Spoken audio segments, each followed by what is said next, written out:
Welcome back, ladies and gentlemen, my YouTube channel. I am your host, the Mighty Bjorn, and today I have another Skies of Ace Combat video, and today I'll be discussing the F-4 Starfighter. Particularly, one variant I'm going to cover is the F-104C. Either ways, hopefully everybody that's been tuning into these videos has been really enjoying them and liking them and sharing them around. That does help me out as a YouTuber.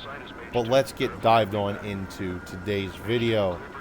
The Lockheed F-104 is an early supersonic interceptor made for the United States Air Force.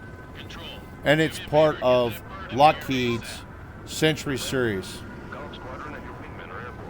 Even though the F-104 was originally developed to be a high-speed fighter interceptor, the U.S. Air Force would deploy the F-104 as a fighter bomber. They actually wanted the plane later redesigned to be a fighter bomber.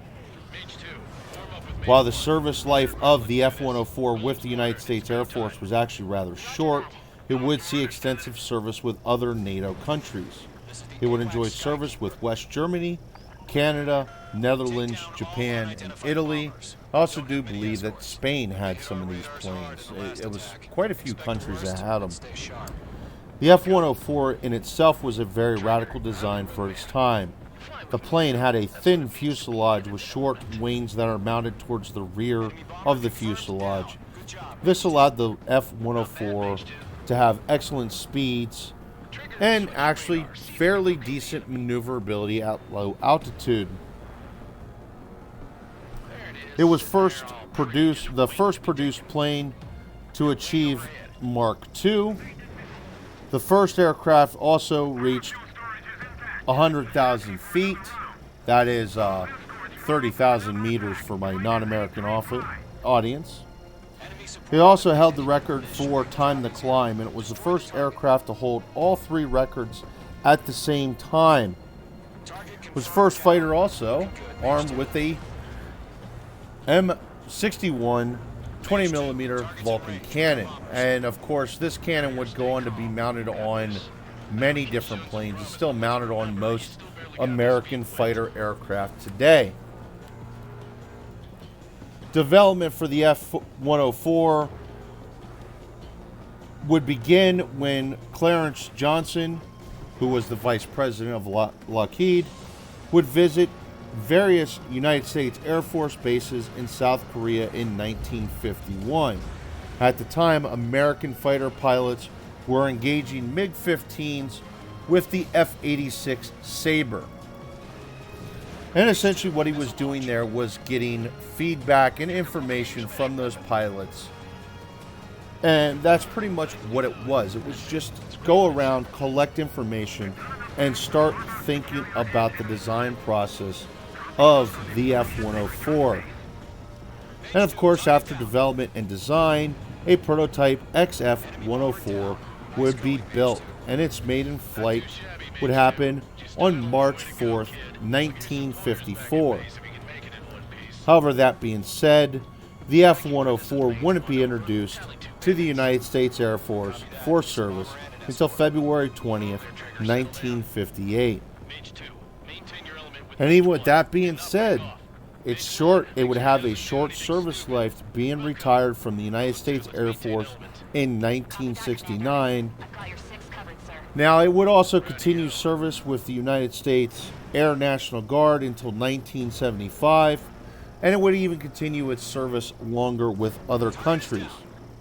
Over the years, it had a large series of problems that would plague its basically service records. Many of the problems would be with the engine, control, and airframe of the plane. For instance, while in West German service, one of the planes, or at least one of the records I found, that the tail wing ripped completely off the plane while in flight. There had also been reports of engine overheating and failures, ejection seat failures, and the list goes on. A total of 161 West German pilots were actually lost while using this plane. Not lost as lost in the woods, lost as they died, son. And West Germany wasn't the only country that had safety problems with the F-104.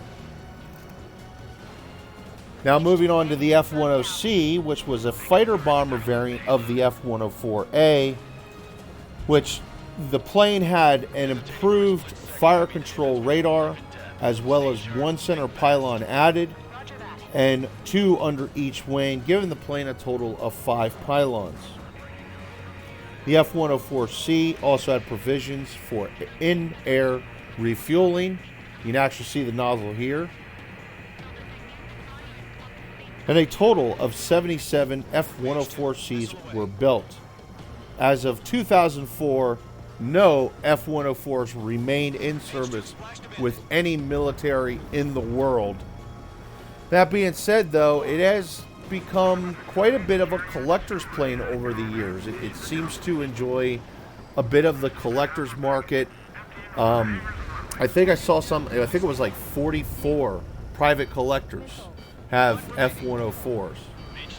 That being said, if I was in the market for a fighter plane, after reading about the service record issues, the safety issues that plagued the plane, etc., etc., I don't know if I would want one. Now, that being said, too, West Germany, while the most egregious with the safety record problems with the F-104, not every country had safety records problems. While in service with the United States, there really wasn't any safety issues that were well noted with the plane, except for on the wings. There was something about the wings were so thin that they would actually cut you if you bumped into them too hard. So they, what they would do is they would put a rubber safety stop on the wings after the plane had landed for safety issues. But that was really the only thing that I noticed with the United States. I also did see some stuff about ejection seat failures, especially in West German service, as well as Canadian service. But then when I started looking at other countries such as Spain and Italy, their service record really wasn't as bad. So I kind of wonder what was going on in Germany that wasn't going on anywhere else. Or let alone what were other countries doing better than what West Germany, had been doing. Understand at the time, West Germany was 2 different countries. You had the Soviet East Germany, and then, of course, you had NATO West Germany. But that's a story for another day when that comes down to the Cold War. Either way, folks, hopefully you all enjoyed this video and hearing a bit about the F-104 and the F-104C. Thank you very much for tuning in, and have yourself a wonderful day.